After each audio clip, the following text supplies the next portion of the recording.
सच्चाई तेरी तानाशाही, प्रशासन तेरी तानाशाही।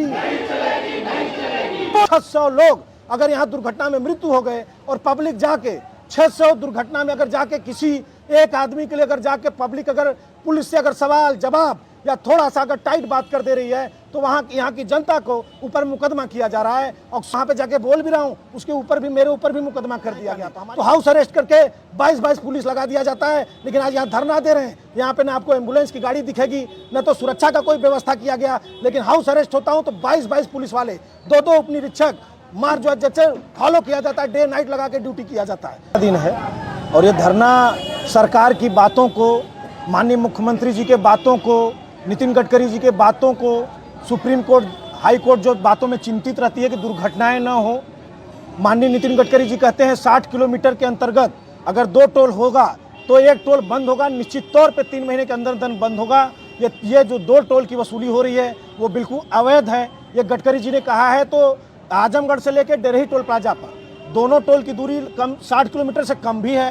साथ में ये देखिए 16 किलोमीटर का सड़क का निर्माण नहीं हुआ है, तो 44 किलोमीटर पे 2 टोल की वसूली कैसे हो रहा है? जब मंत्री जी ने खुद बोला कि 2 टोल की वसूली अगर कहीं भी होता है तो वो अवैध है। इसलिए हम लोग जो है ये प्रोटेस्ट कर रहे हैं कि यहाँ माननीय नितिन गडकरी जी के बातों को नहीं माना जाता है।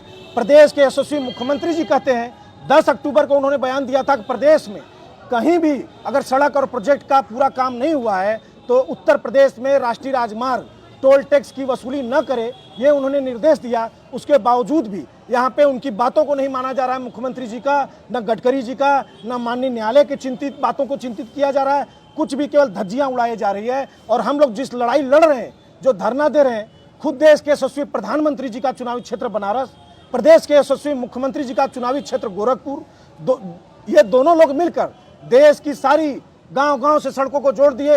लेकिन स्वयं देश के प्रधानमंत्री जी और माननीय मुख्यमंत्री जी का चुनावी क्षेत्र आज जुड़ा नहीं है। आज वहां की जनता, गोरखपुर और आज बनारस की जनता नहीं जुड़ पा रही है। 16 किलोमीटर का सड़क अधूरा है। तो हम लोग इस लड़ाई लड़ रहे हैं कि माननीय प्रधानमंत्री जी, माननीय मुख्यमंत्री जी का सड़क जुड़ जाए, मुख्य मार्ग से लोग जुड़ जाएं, जनता यहाँ पीड़ित ना हो। उसके बावजूद यहाँ का प्रशासन, जौनपुर का शासन, ये कोई काम नहीं कर रही है। लगभग 600 लोगों से ज़्यादा दुर्घटनाओं में लोगों की मृत्यु हो गई। लेकिन यहाँ पे आज भी जो 4 लेन और 6 लेन की गाड़ियाँ चलती हैं उनके लिए नो एंट्री का नहीं लगाया गया। सोचिए यहाँ 600 लोग अगर यहाँ दुर्घटना में मृत्यु हो गए और पब्लिक जाके 600 दुर्घटना में अगर जाके किसी एक आदमी के लिए अगर जाके पब्लिक अगर पुलिस से अगर सवाल जवाब या थोड़ा सा अगर टाइट बात कर दे रही है तो यहाँ की जनता को ऊपर मुकदमा किया जा रहा है। और स्वयं मुझे खुद यहाँ थाना अध्यक्ष चंदवक मुझे फ़ोन करते हैं, बोलते हैं दुर्घटना हो गया है, यहाँ बॉडी नहीं उठ पा रही है, थोड़ा सा आप आके मदद करिए, आप जनसेवक हैं, यहाँ पे जो है बॉडी उठाने में आसानी रहेगा,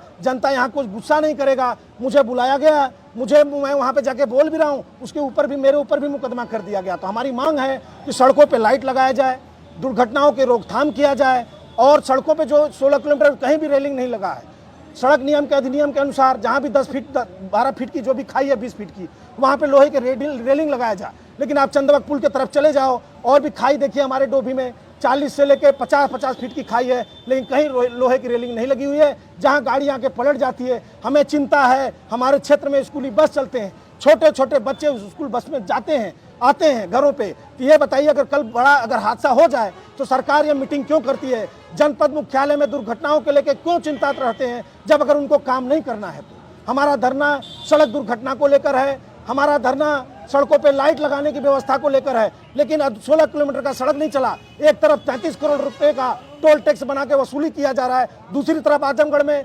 55 करोड़ का टेंडर दे के लगभग टोल टैक्स की वसूली किया जा रहा है। लेकिन 1 करोड़ रुपया खर्च करके, 2 करोड़ रुपया खर्च करके सड़क की मरम्मत नहीं किया जा रहा है, रेलिंग नहीं लगाई जा रही है, माननीय मुख्यमंत्री जी के बातों को नहीं माना जा रहा है। तो मेरी लड़ाई स्वयं प्रधानमंत्री जी के बातों को, मुख्यमंत्री जी के बातों को, नितिन गडकरी जी के बातों को ये मनाने के लिए हम लोग यहाँ के शासन प्रशासन के लिए धरना दे रहे हैं। आपने लिखा है कि पुलिस प्रशासन और NHAI की तानाशाही जी, तो किसानों के साथ पुलिस किस तरह की तानाशाही कर रही है? किसानों के ऊपर मुकदमा कर रही है। जो देश का प्रधानमंत्री किसान जय जवान जय किसान के नारे के साथ हर कार्यक्रम को शुरू करते हैं, वहाँ पे यहाँ के किसानों को दुर्घटना होने पे, जाने पे मानवता के नाते उनके ऊपर मुकदमा कर रही है। आप अनिश्चितकालीन धरने पर हैं। जी, कब तक धरने पर आपको? धरना जब तक हमारा मांग ये शासन प्रशासन नहीं सुनेंगे तब तक चलते रहेगा। और अभी 4-5 लोगों की कमेटी भी बनी है। माननीय प्रधानमंत्री जी कल बनारस आ रहे हैं, मैं जाता हूं तो मुझे हाउस अरेस्ट कर लिया जाता है। अब बताइए कि अपनी बातें, यहाँ की इतनी बड़ी समस्या, जहां 600 लोगों की दुर्घटना में मृत्यु हो जाए, जहां किसान भूमि अधिग्रहण के मामले से 1000 किसान लगभग मृतक हो गए, तो ये बताइए बातें हम प्रदेश के यशस्वी मुख्यमंत्री जी और प्रधानमंत्री जी से न कहें प्रदेश के, तो किससे जाएं कहने। तो हाउस अरेस्ट करके 22 पुलिस लगा दिया जाता है, लेकिन आज यहाँ धरना दे रहे हैं, यहाँ पे ना आपको एम्बुलेंस की गाड़ी दिखेगी, न तो सुरक्षा का कोई व्यवस्था किया गया, लेकिन हाउस अरेस्ट होता हूँ तो 22 पुलिस वाले, 2 उप निरीक्षक मार जो जैसे फॉलो किया जाता है, डे नाइट लगा के ड्यूटी किया जाता है और हमको रोका जाता है। हमारा 5 प्रतिनिधि मंडल किसान कल माननीय प्रधानमंत्री जी के पास जाएगा और जाके ज्ञापन देगा। अभी तक कोई अधिकारी आया नहीं है, लोग सुनिए। कोई संज्ञान लेने के लिए तैयार नहीं है, न दुर्घटना पे लोग संज्ञान ले रहे हैं। 2022 से मैं लगातार मीटिंग कर रहा हूं, शासन, प्रशासन, राष्ट्रीय राजमार्ग, महामहिम राष्ट्रपति, प्रधानमंत्री नितिन गडकरी जी, सबको लेटर दिया हूं, लेकिन यहाँ का प्रशासन अगर चाहता तो लोगों की जान बचा सकता था। ये लिखकर लेटर देता राष्ट्रीय राजमार्ग को कि हमारा सड़क ये 16 चक्का, 18 चक्का, 22 चक्का झेलने के लिए सड़क नहीं है, हमारा सड़क वन वे है, ये दुर्घटनाओं की बाढ़ है। लेकिन शासन प्रशासन ने इसमें कोई ध्यान नहीं दे रहा है, यहाँ की जनता को लोग मार रहे हैं।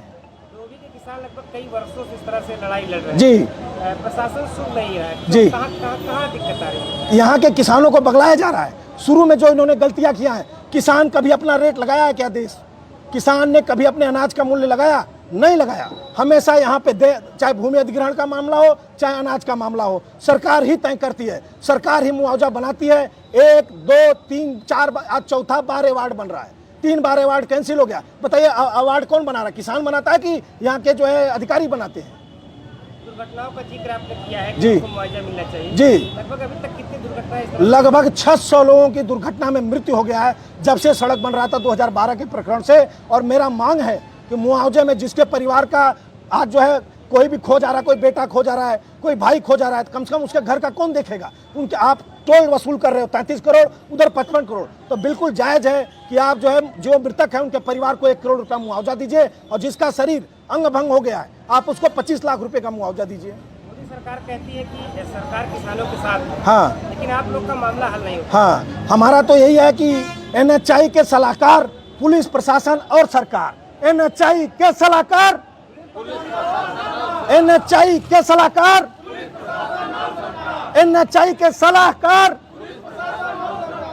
पुलिस NHI तेरी तानाशाही, प्रशासन तेरी तानाशाही, पुलिस तेरी तानाशाही, NHI तेरी तानाशाही।